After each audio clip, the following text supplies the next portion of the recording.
Welcome back to my channel. Delighted to say Brendan Clark-Smith, the Member of Parliament for Bassetlaw, back on the channel ahead of a huge set of elections this week. Brendan, first of all, how are you? I'm very good. Thank you for having me on again, Michael.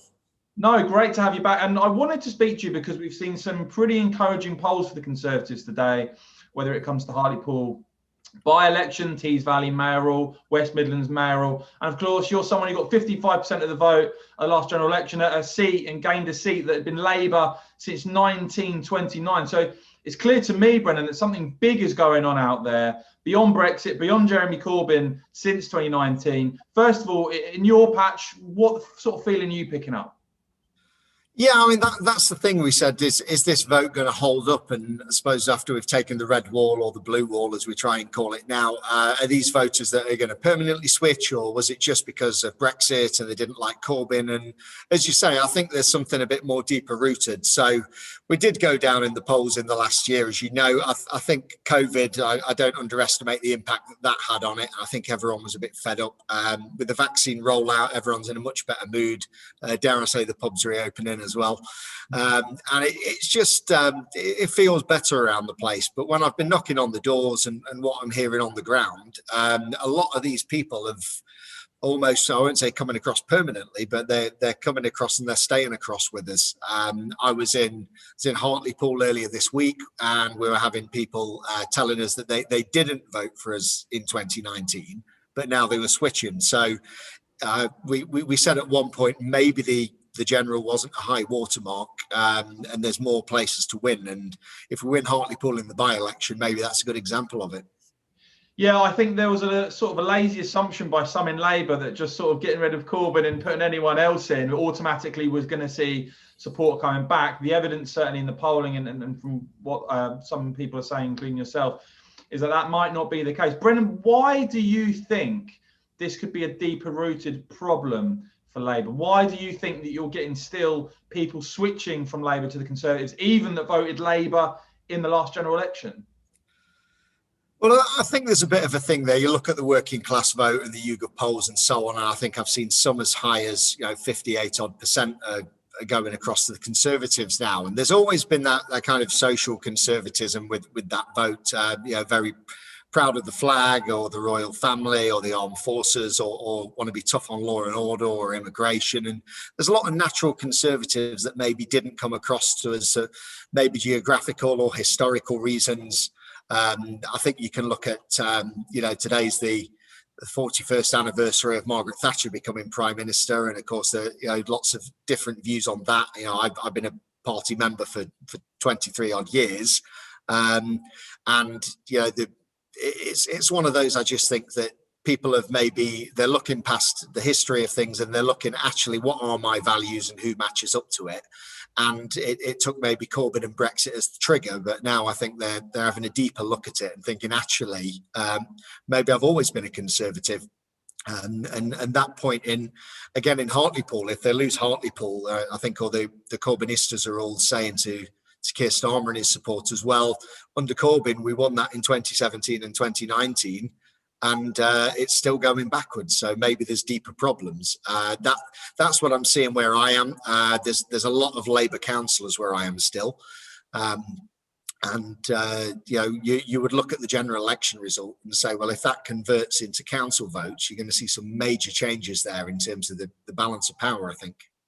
Now, this kind of and it's something I've been highlighting on my channel, Brendan, this sort of flies in the face of this sort of obsession that we've seen from some in Westminster about soap opera, about curtains and all the rest of it.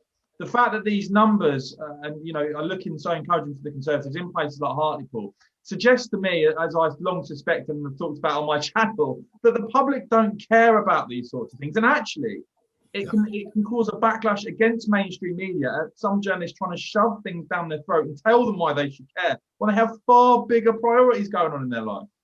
Exactly, and it's seen as nitpicking. And you look at Keir Starmer going into John Lewis with that roll of wallpaper, and people are saying, "Who on earth advised you to do that?" And what we've got on the doorstep, I mean, it's generally someone said, "Oh, I couldn't care less who's paid for the wallpaper, so long as it's not me or the taxpayer." And that's generally the argument that I've got, and they just see this time with the pandemic and getting vaccines out, getting the economy going, that it's really not that important to them. And whilst it may be important around Westminster and it may be important in various bits of the media, present company excluded,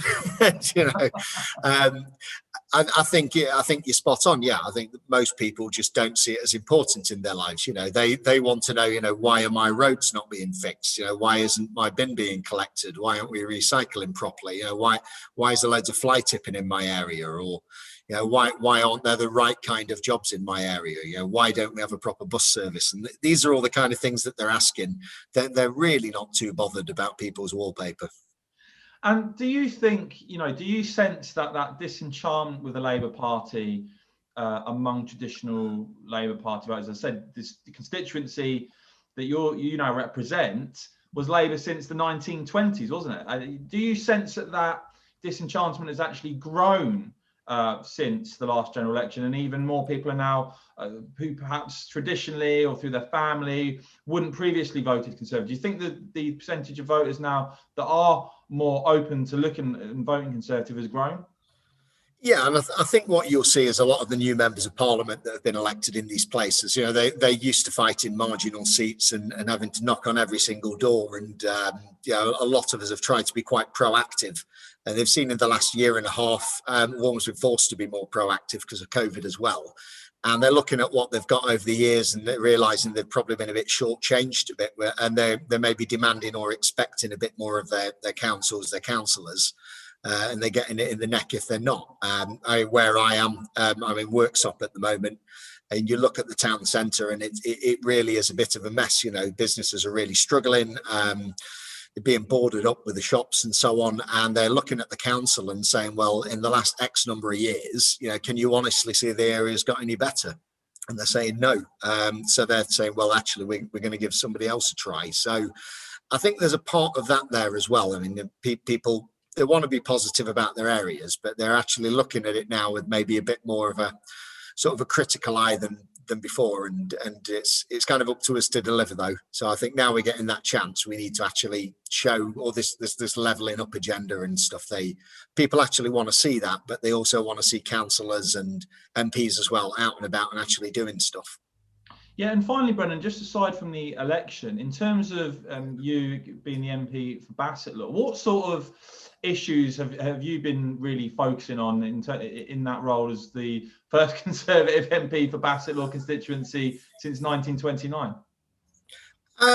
Well, there's always the usual big issues. The biggest one for me has always been the local hospital. So as a fairly rural constituency, former mining constituency, our hospital is very important to us. Over the years, it's been used as a bit of a political football.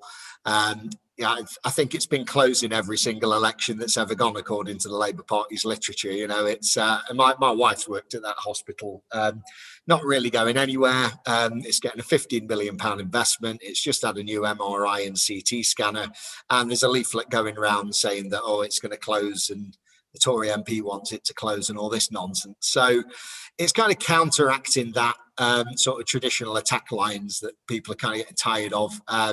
Again, as I said, the town centres really need to be revitalised a bit, and then we've had problems with flooding as well. So there's some fairly major bits of infrastructure that we need to sort out. But again, having an MP who's going to try and push for that investment rather than just simply saying, well, we're broken, it's their fault, and it's these horrible Tories. It's a change of approach, really.